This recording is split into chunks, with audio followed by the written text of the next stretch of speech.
दीप जला के दिवाली मैं मनाऊंगी, ओ दीप जला के दिवाली में मनाऊंगी। राम आएंगे तो अंगना सजाऊंगी, राम आएंगे तो अंगना सजाऊंगी। दीप जला के दिवाली मैं मनाऊंगी, ओ दीप जला के दिवाली में मनाऊंगी। मेरी झोपड़ी के भाग आज खुल जाएंगे, राम आएंगे। मेरे जन्मों के सारे पाप धुल जाएंगे, राम आएंगे।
राम झूलेंगे तो झूलना झूलाऊंगी, ओ राम झूलेंगे तो झूलना झूलाऊंगी।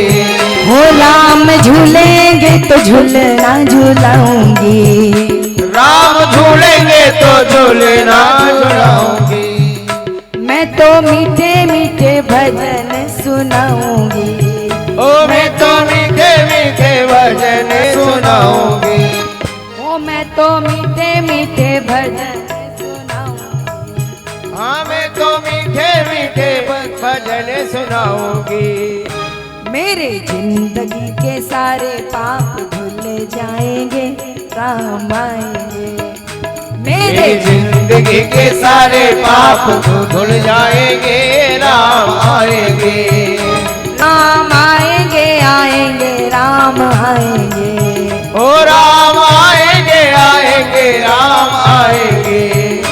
राम आएंगे आएंगे राम आएंगे, राम आएंगे आएंगे राम आएंगे। मेरी झोपड़ी के भाग आज जाग जाएंगे, राम आएंगे। मेरी झोपड़ी के भाग आज जाग जाएंगे, राम आएंगे।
मेरा जन्म सफल हो जाएगा, मेरा जन्म सफल हो जाएगा।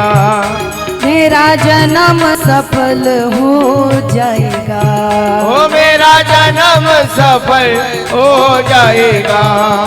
तन झूमेगा मन गीत गाएगा, तन झूमेगा मन गीत गाएगा। ओ तन झूमेगा मन गीत गाएगा, ओ तन झूमेगा ये मन गीत गाएगा।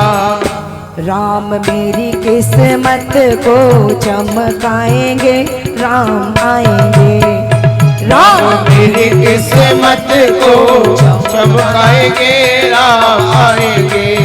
ओ राम आएंगे आएंगे राम आएंगे, राम आएंगे आएंगे राम आएंगे। मेरी झोपड़ी के भाग आज जाग जाएंगे, राम आएंगे। मेरी झोपड़ी के भाग आज जाग जाएंगे, राम आएंगे। राम आएंगे आएंगे राम आएंगे, राम आएंगे आएंगे राम आएंगे। ओ राम आएंगे आएंगे राम आएंगे, राम आएंगे आएंगे राम आएंगे। मेरी झोपड़ी के बाग आज खुल जाएंगे, राम आएंगे। मेरी झोपड़ी के बाग आज खुल जाएंगे, राम आएंगे। राम आएंगे, राम आएंगे, राम आएंगे, राम आएंगे, राम आएंगे। मेरे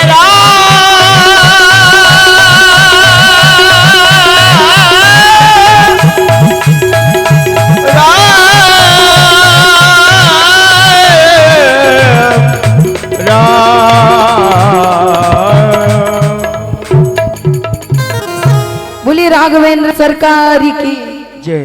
बोले आज माता सबरी प्रतीक्षा करने लगी, क्योंकि गुरुदेव ने वचन दिया कि बेटा तुम्हें प्रभु के दर्शन होंगे, ये मैं निश्चित करके तुम्हें कह रहा हूँ। प्रतीक्षा करो, बस एकाग्र होकर समर्पित भाव से।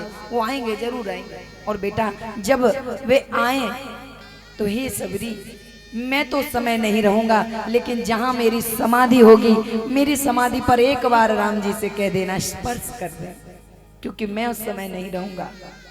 त्रिकालदर्शी थे मतंग मुनि, उन्होंने कहा मेरी जो समाधि होगी उसके पास एक बार राम जी का चरण पड़वा दे। सबरी कहने लगी जैसी आपकी इच्छा होगी गुरुदेव वही होगा, आप चिंता ना करें, निश्चिंत हो जाएं। तो प्रभु ने कृपा करी और हमारे प्रभु माता सबरी को दर्शन देने पधारे भी। तो भक्ति ऐसे करनी चाहिए। आज बोले जब कामदेव को वो लेकर के गया, मछली ने उसको निगला, मच्छ काटा गया तो उससे जीवित बालक निकला। बोले महाराज संबरासुर को सूचना दी गई, महाराज मच्छ के पेट से एक नवजात शिशु निकला है, मछली के पेट में मानव शिशु निकला है। बोले फिर क्या किया जाए? बोले ऐसा करो, एक काम करो, इसे दे दो मायावती को। जो रति थी कामदेव की पत्नी, वह मायावती बनकर के संबरासुर की रसोई में दाल भात बनाती थी। मायावती के कोई संतान नहीं थी, बोले मायावती को दे दो। अब मायावती ने लिया, सेवा करने लगी। सेवा करने लगी, नारद जी ने कहा ये तो बहुत बुरा हो रहा है, ये आपस में कौन है? पति पत्नी, और वो माता बनकर के पुत्र के समान सेवा कर रही है, बात्सल उमड़ रहा है। नारद जी कहने लगे नारायण नारायण देवी रति, ये कौन है जानती हैं? बोले हम नहीं जानते। बोले आप कौन है? बोले आप हैं रति और ये हैं आपके पति। कौन? कामदेव। तुरंत गोद से उतार दिया। बोले हाय हाय मुझसे कितना बड़ा अपराध हो गया, मैं तो पुत्र मानकर सेवा में लगी थी। जैसे पूर्णिमा का चंद्रमा बढ़ता है वैसे ही वह बालक बढ़ने लगा। दिन बा दिन वह बालक बढ़ रहा है। एक दिन क्या हुआ, मायावती यानी रति ने बड़े प्रेम से कटाक्ष करते हुए अपने पति का हाथ पकड़ लिया। अब परम योगेश्वर भगवान श्री कृष्ण के पुत्र प्रद्युम्न तो योगी थे, उन्होंने हाथ झपट लिया, बोले क्या हो गया माता, आप मेरी माँ हैं और आज आप कामनियों के समान ये कैसे मेरा हाथ पकड़ रही हैं, छोड़िए। रति कहने लगी कुछ भी कहिए, पीट लीजिए, मार लीजिए, लेकिन चलिए जान भी ले लीजिए, लेकिन माता मत कहिए। याद दिलाया, बोले हम दोनों पति पत्नी हैं।